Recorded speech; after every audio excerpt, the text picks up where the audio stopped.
तो hello dear student, आप लोग का इकोनॉमिक्स का एग्जाम कुछ ही घंटे बाद होने वाली है और आप लोगों को ये लगता है कि इकोनॉमिक्स का कैसा प्रश्न आते हैं, क्या पूछे जाएंगे, क्या कुछ सिलेबस पता नहीं यार क्या प्रश्न आएंगे। तो देखिए इस वीडियो में हम लोग लेकर आए हैं इकोनॉमिक्स का एक क्वेश्चन पेपर जो कि यहाँ से बिल्कुल वायरल प्रश्न है और ये आपके बोर्ड एग्जाम में सीधे सीधे देखने को मिलेगा। इस वीडियो को बस शुरू से लेकर अंत तक आप लोग को देखना है। आप लोग को यहाँ से वो प्रश्न में लेकर आए हूँ जो प्रश्न आपके बोर्ड एग्जाम में डायरेक्टली जो है यही छापे जाने वाले, यही क्वेश्चन आने वाले हैं। बस आप लोग को क्या करना है, पूरी तरीके से 1 से लेकर 100 तक क्वेश्चन देख लेने हैं। यहाँ से आप लोग को 30 से 35% डायरेक्टली इस वीडियो को यानी देखने को मिल जाएगा। तो आप लोग पूरी तरीके से इस वीडियो को देखना है। तो हम लोग बिना टाइम वेस्ट करते हुए शुरू करते हैं आज के इस प्रश्न को।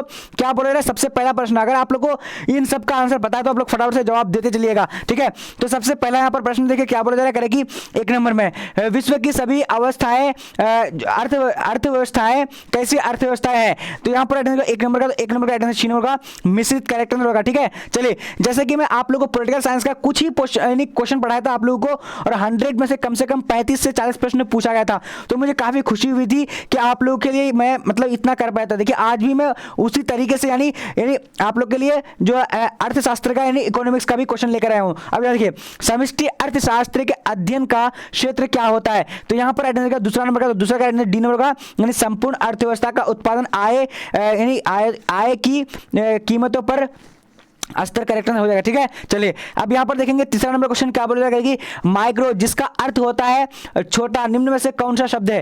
तो यहां पर तीसरा नंबर का करेक्ट आंसर क्या होगा, तो तीसरा करेक्ट आंसर बी नंबर ग्रीक करेक्ट आंसर हो जाएगा, ठीक है। चलिए अब देखिए अगला प्रश्न क्या बोला जा रहा है कि व्यष्टि अर्थशास्त्र अध्ययन करता है। तो व्यष्टि अर्थशास्त्र में अध्ययन किसका करता है, तो फटाफट से बोलेगा। तो 4 का आंसर क्या होगा, व्यक्तिगत इकाई का जो अध्ययन करता है, ठीक है। चलिए अब देखिए व्यष्टि अर्थशास्त्र अध्ययन है तो किसके लिए, तो यहां पर आंसर क्या होगा 5 नंबर का, तो सी नंबर का यानी एक विशिष्ट फॉर्म का, ठीक है। चलिए अब देखेंगे अगला प्रश्न क्या बोला जा रहा है कि उपभोक्ता व्यवहार का अध्ययन किया जाता है। तो इसका राइट आंसर क्या होगा, जल्दी से बोलेगा 6 नंबर का, तो 6 का राइट आंसर ए नंबर का सूक्ष्म अर्थशास्त्र में, ठीक है। चलिए अब यहां पर देखेंगे अगला प्रश्न क्या बोला जाएगा कि किस अर्थव्यवस्था में कीमत यंत्र के आधार पर निर्णय लिए जाते हैं। तो यहां पर 7 नंबर का करेक्ट आंसर क्या होगा, तो बी नंबर में क्या हो जाएगा, पूंजीवादी करेक्ट आंसर हो जाएगा, ठीक है। चलिए अब यहां देखिए अगला प्रश्न क्या बोला जा रहा है कि मांग वक्र में किसी वस्तु के लिए उपभोक्ता की मांग फलन है। तो यहां पर 8 नंबर का राइट आंसर क्या होगा, 8 नंबर का राइट आंसर क्या होगा, यानी डी नंबर, इनमें से सभी करेक्ट आंसर हो जाएगा, ठीक है। चलिए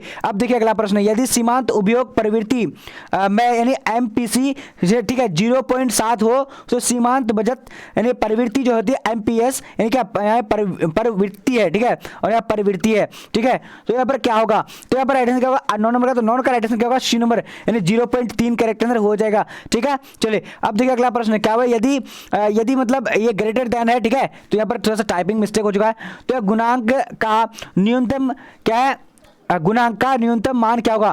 तो यहाँ पर देख लीजिए, तो यहाँ पर 10 नंबर का करेक्ट आंसर सी नंबर यानी इकाई से अधिक करेक्ट आंसर हो जाएगा। अब देखिए अगला प्रश्न, यदि कल लागत टीसी कल परिवर्ती लगता है वीसी तथा कुल स्थिर लागत एफसी हो तो समीकरण सही है। तो यहाँ पर 11 का राइट आंसर क्या होगा, 11 का राइट आंसर क्या होगा यानी ए नंबर में क्या होगा, टीसी बराबर VC plus FC correct answer हो जाएगा। अब यहाँ पर देखेंगे अगला प्रश्न 12 नंबर क्वेश्चन क्या बोला जाएगा कि वस्तु एक का मूल्य घटाने पर बजट रेखा की प्रवणता ढाल क्या होगा। तो यहाँ पर 12 नंबर का राइट आंसर क्या होगा, तो बी नंबर का घटती है, ठीक है। चलिए अब देखेंगे अगला प्रश्न क्या बोला जाएगा कि क्या है तटस्था वक्र का झुकाव होता है तो किस में होता है, फटाफट से बोलेगा। तो 13 नंबर का यहाँ पर करेक्ट आंसर ए नंबर बाएं से दाएं, ठीक है। चलिए ये आप लोग पढ़ लीजिएगा, थोड़ा सा यहाँ पर टफ है यानी टिपिकल क्वेश्चन दिया हुआ है, मतलब टिपिकल दिया हुआ है। देखिए क्या है, तटस्था वक्र विश्लेषण किस अवधारणा पर आधारित है। तो 14 नंबर का आंसर का बी नंबर क्या होगा, कर्मागत माप करेक्ट आंसर हो जाएगा, ओके। अब देखिए किसी सामान्य वस्तु के मांग वक्र की ढाल होती है। तो यहाँ पर 15 का आंसर होगा ए नंबर ऋणात्मक होती है, ठीक है। चलिए अब देखिए अगला प्रश्न, मांग की लोच की माप निम्न में से किस विधि से की जाती है। तो 16 नंबर का यहाँ पर करेक्ट आंसर क्या होगा, डी नंबर इनमें से सभी करेक्ट हो जाएगा, ठीक है। चलिए अब देखिए उपयोगिता का कर्मवाचक सिद्धांत निम्न में से किसने प्रस्तुत किया। तो 17 का यहाँ पर राइट आंसर क्या होगा? B number. बी नंबर क्या होगा? यानी हॉक्स एवं एलेन करेक्ट आंसर हो जाएगा। ठीक है, चलिए अब यहाँ पर देखिए अगला प्रश्न क्या बोला जाएगा? वस्तु की आवश्यकता पूर्ति की क्षमता को कहते हैं। तो वस्तु की आवश्यकता पूर्ति की क्षमता को क्या कहते हैं? तो 18 का यहाँ पर राइट आंसर क्या होगा? B number. बी नंबर क्या हो जाएगा? यानी उपयोगिता करेक्ट आंसर हो जाएगा। ठीक है, चलिए अब देखिए अगला प्रश्न है, आय बढ़ने का उपभोक्ता किन वस्तुओं की मांग घटा देता है? तो यहाँ पर 19 नंबर का राइट आंसर सी नंबर, यानी क्या होगा? गिफिन वस्तु। क्या होगा? गिफिन वस्तु करेक्ट आंसर हो जाएगा। ठीक है, चलिए अब देखिए अगला प्रश्न क्या बोला जा रहा है कि गुणात्मक साख नियंत्रण के अंतर्गत निम्नलिखित में किसे शामिल है? तो फिर 20 नंबर का राइट आंसर क्या होगा? D number. डी नंबर क्या? ऊपर एक सभी करेक्ट आंसर हो जाएगा। ठीक है, चलिए अब यहाँ देखिए सम सीमांत उपयोगिता नियम को कहते हैं। क्या कहते हैं? फटाफट से बोलना आप लोग को। तो 21 नंबर का राइट आंसर डी नंबर, यानी ए और बी दोनों। यहाँ पर देख लीजिए ए और बी दोनों यहाँ पर करेक्ट आंसर होगा, देख लीजिए आप लोग। ठीक है, चलिए अब यहाँ पर देखिए अगला प्रश्न क्या बोला जा रहा है कि मार्शल के अनुसार किसी वस्तु की उपयोगिता को क्या कहा जाता है? तो यहाँ पर राइट आंसर क्या होगा? तो 22 नंबर का करेक्ट आंसर ए नंबर, यानी मुद्रा में मापा जा सकता है। ठीक है, चलिए अब देखिए क्या बोला जा रहा है कि उपभोक्ता के बचत के सिद्धांत का प्रतिपादन किसने किया? तो यहाँ पर 23 का करेक्ट आंसर क्या होगा? तो ए नंबर। ए नंबर मार्शल करेक्ट आंसर हो जाएगा, ए नंबर। ठीक है, चलिए अब देखिए क्वेश्चन नंबर 25 नंबर क्या बोला जाएगा कि लोचपूर्ण विनिमय दर के निम्नलिखित में से कौन सा गुण है? तो यहाँ पर 25 नंबर का करेक्ट आंसर क्या होगा? जल्दी से बोलेगा D number. D number A और बी दोनों करेक्ट आंसर हो जाएगा। ठीक है, चलिए अब देखेंगे अगला प्रश्न क्या बोला जा रहा है? सीमांत अवसर लागत निम्न में से कौन है?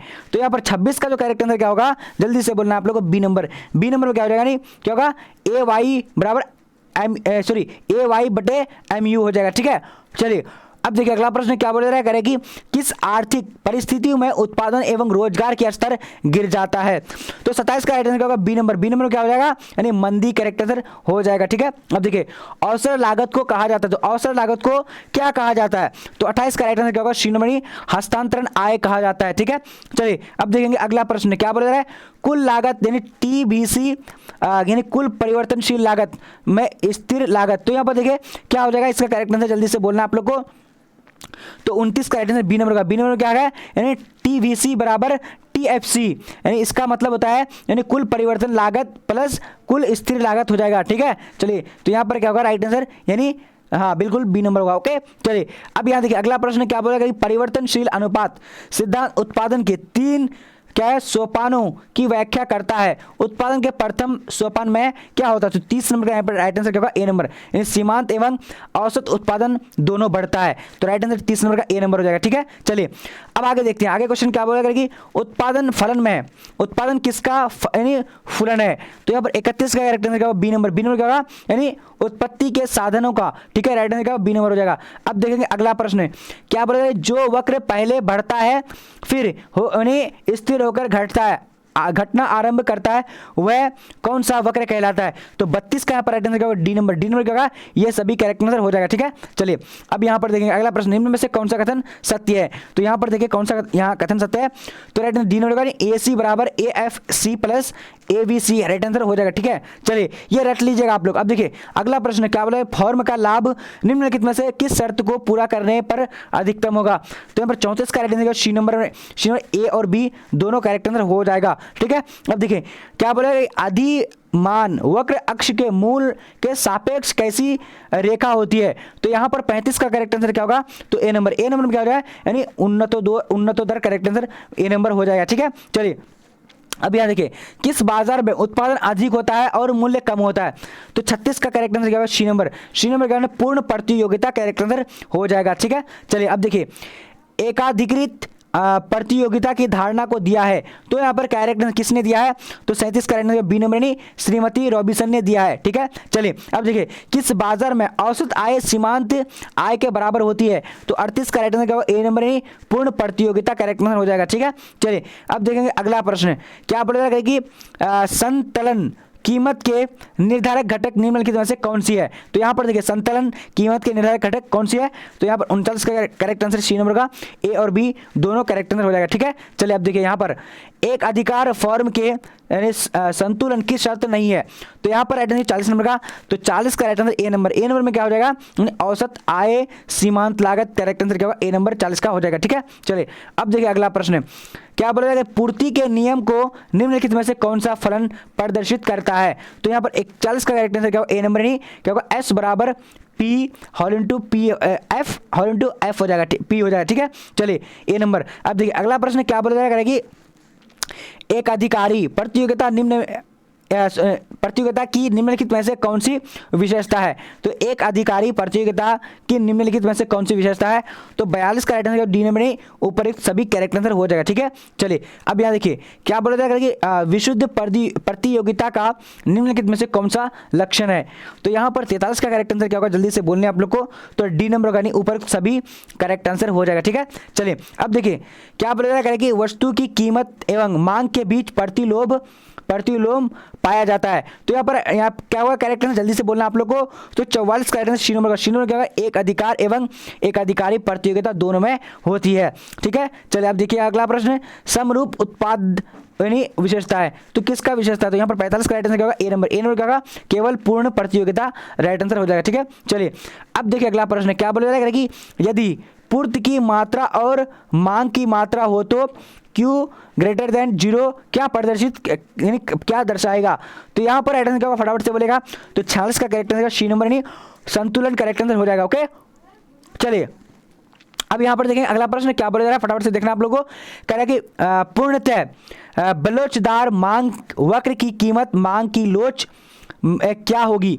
तो यहाँ पर फटाफट से आप लोग को जवाब देना है। तो यहाँ पर 47 का करेक्ट आंसर जो हो जाएगा हमारा, तो सी नंबर क्या होगा, यानी यहाँ पर क्या होगा, यानी लियल बराबर यानी 0 होता है, ठीक है। चलिए ओके अब देखिए अगला प्रश्न है, मांग की लोच की इकाई क्या है? तो 48 का राइट आंसर सी नंबर क्या होगा, ये एक शुद्ध संख्या है, ठीक है। चलिए अब यहाँ देखेंगे 50 नंबर क्वेश्चन क्या, सॉरी यहाँ पर क्या है, सैद्धांतिक रूप से सीमांत संप्राप्ति शून्य तथा ऋणात्मक भी हो सकता है, परंतु क्या होगा, तो 49 यानी 49 का राइट आंसर ए नंबर का, यानी औसत यानी संप्राप्ति यानी सदैव धनात्मक होता है, ठीक है। अब देखिए अगला प्रश्न है, निम्न में से कौन एक अधिकार की विशेषता नहीं है?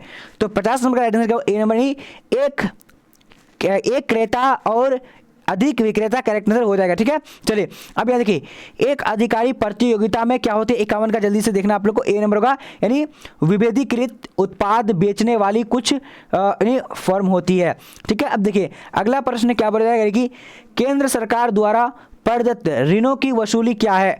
तो यहाँ पर 52 का करेक्ट आंसर क्या होगा, बी नंबर। बी नंबर क्या है, पूंजीगत प्राप्तियां, करेक्ट आंसर क्या होगा, बी नंबर हो जाएगा, ठीक है। चलिए अब देखेंगे अगला प्रश्न क्या बोला, समष्टि स्तर पर निर्णय कौन लेता है?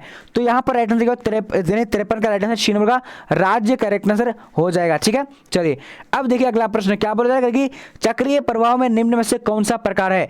तो यहाँ पर 54 का करेक्ट आंसर क्या होगा, जल्दी से बोलना, सी नंबर नहीं, ए और बी दोनों करेक्ट आंसर हो जाएगा, ठीक है। चलिए अब यहाँ देखिए अगला प्रश्न क्या बोला जा रहा है कि एक चतुर क्षेत्रीय या खुली अर्थव्यवस्था में संतुलन की शर्त है। तो यहाँ पर 55 का करेक्ट आंसर क्या होगा, जल्दी से आप लोग को बोलने हैं, तो 55 का राइट आंसर डी नंबर का, यानी ये इनमें से सभी करेक्ट आंसर हो जाएगा। यहाँ पर देख लीजिएगा आप लोग पढ़ करके एक बार, ठीक है। चलिए अब यहाँ देखिए क्या बोला जाएगा कि निम्न में से किसके अनुसार किसी वस्तु की कीमत मांग एवं आपूर्ति दोनों शक्तियों द्वारा निर्धारित होती है? तो यहाँ पर 56 का करेक्ट आंसर क्या होगा, तो बी नंबर यानी मार्शल के अनुसार, ठीक है। चलिए यहाँ पर देखिए अतिरेक मांग उत्पन्न होने के निम्न में से कौन सा कारण है? तो यहाँ पर राइट आंसर फटाफट से बोलेगा 57 का डी नंबर, इनमें से सभी करेक्ट हो जाएगा, ठीक है। अब देखिए अक्षों के केंद्र से निकलने वाली सीधी प्रति रेखा की लोच क्या होगी? तो 58 का राइट आंसर सी नंबर का, इकाई के बराबर होती है, राइट आंसर सी नंबर का, ओके। चलिए अब यहाँ देखेंगे अगला प्रश्न क्या है, समष्टि अर्थशास्त्र के क्षेत्र में निम्नलिखित में से कौन सा अध्ययन विषय सम्मिलित है? तो यहाँ पर 59 का राइट आंसर डी नंबर ऊपर सभी करेक्ट आंसर हो जाएगा, ओके। चलिए अब यहाँ पर देखिए निम्नलिखित में से कौन सा स्टॉक है? तो निम्नलिखित में कौन सा यहाँ पर स्टॉक है? तो 7 का right answer A number. A number में क्या होगा, यानी संप्राप्ति करेक्ट आंसर, संपत्ति करेक्ट आंसर हो जाएगा, ओके। चलिए अब देखिए क्वेश्चन ये बराबर क्वेश्चन है, ये पूछा जाएगा नहीं। अब यहाँ देखिए क्या है, घिसावट व निम्न में से किसमें सम्मिलित रहता है? तो यहाँ पर राइट आंसर क्या होगा, 62 नंबर का, 62 का राइट आंसर जल्दी से बोलेगा ए नंबर। ए नंबर में क्या होगा, यानी GNP बराबर MP करेक्ट आंसर हो जाएगा, ठीक है। चलिए अब देखिए सरकार के राजस्व के अंतर्गत कौन सा कर शामिल है? तो यहाँ क्या होगा, यानी 63 का right answer C number, sorry D number, यानी इनमें से सभी करेक्ट हो जाएगा, ओके। अब देखिए अगला प्रश्न यहाँ पर क्या बोला कि NDP बराबर वाट? तो यहाँ पर देख लीजिए, तो एनडीपी बराबर जो होता है इसका करेक्ट आंसर ए नंबर नहीं, एनडीपी क्या होगा बराबर अप्रत्यक्ष कर करेक्ट आंसर हो जाएगा, ठीक है, यानी एनडीपी माइनस यानी डॉट डॉट माइनस अप्रत्यक्ष कर करेक्ट आंसर हो जाएगा। ओके चलिए अब देखिए अगला प्रश्न क्या होगा, किस अर्थव्यवस्था में एक वर्ष के अंतर्गत उत्पादित अंतिम वस्तुओं तथा सेवाओं बाजार मूल्य को कहते हैं। तो यहाँ पर क्या होगा जल्दी से बोलने हैं 66 का, तो 66 का करेक्ट आंसर क्या होगा, तो सी नंबर क्या होगा, कुल घरेलू आय करेक्ट आंसर हो जाएगा सी नंबर। ओके चलिए अब देखिए यहाँ पर क्वेश्चन क्या बोलेगा कि सकल राष्ट्रीय उत्पाद की गणना में निम्नलिखित में से किसे सम्मिलित नहीं किया जा सकता है।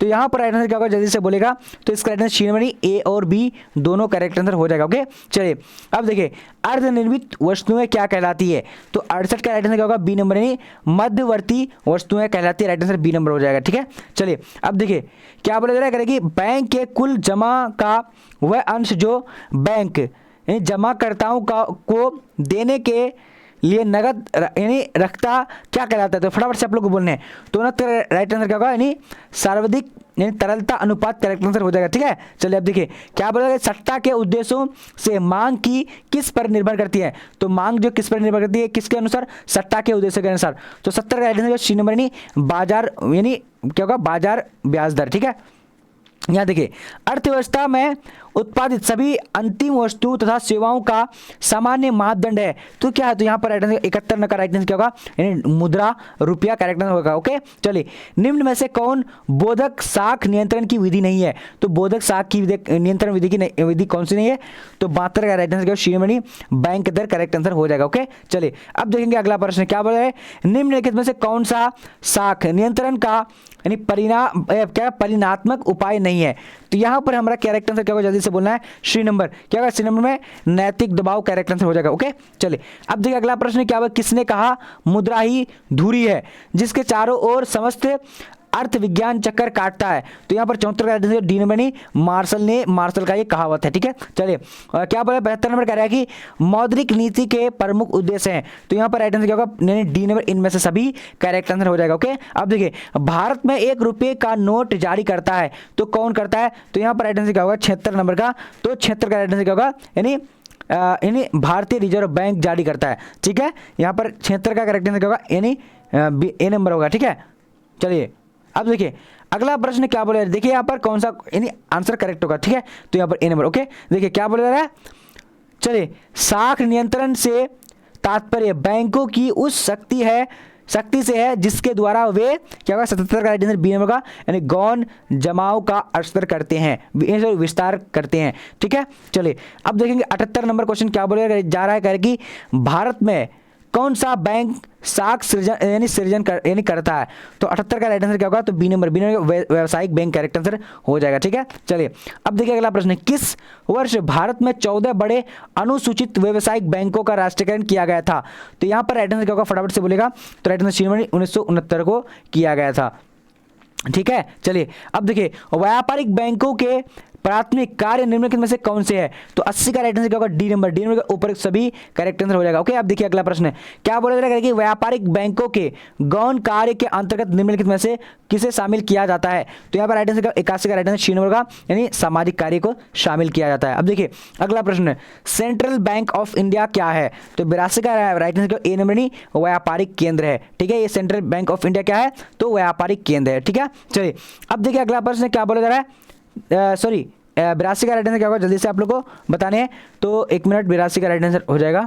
चलिए ए नंबर व्यापारिक है। अब देखिए अगला प्रश्न व्यावसायिक बैंक, तो व्यावसायिक बैंक यहाँ पर कौन क्या करता है, तो 83 नंबर का जो करेक्ट आंसर डी नंबर नहीं, इनमें से सभी चीज करते हैं व्यावसायिक बैंक। ठीक है अब देखिए केंद्रीय बैंक साख नियंत्रण करती है, तो केंद्रीय बैंक का साख जो नियंत्रण करती है कौन करती है, तो 84 राइट आंसर बी खुले बाजार प्रक्रिया के जरिए करती है। ठीक है चलिए अब देखिए अगला प्रश्न क्या बोले वैध निकटता के आधार पर मुद्रा को कितने भागों में बांटा जाता है, तो यहाँ पर राइट आंसर 85 नंबर का बी नंबर का 2 भागों में बांटा जाता है। ठीक है चलिए अब देखिए द जनरल थ्योरी ऑफ क्या है गुमलाएमेंट इंटरेस्ट एंड मनी पुस्तक किसने लिखी, तो यहाँ पर 86 का क्या होगा, 86 का राइट आंसर क्या होगा जल्दी से सी नंबर यानी जे एम केन्स करेक्ट आंसर हो जाएगा। ओके चलिए अब देखिए राष्ट्रीय आय की गणना में निम्न में से किससे बचना चाहिए?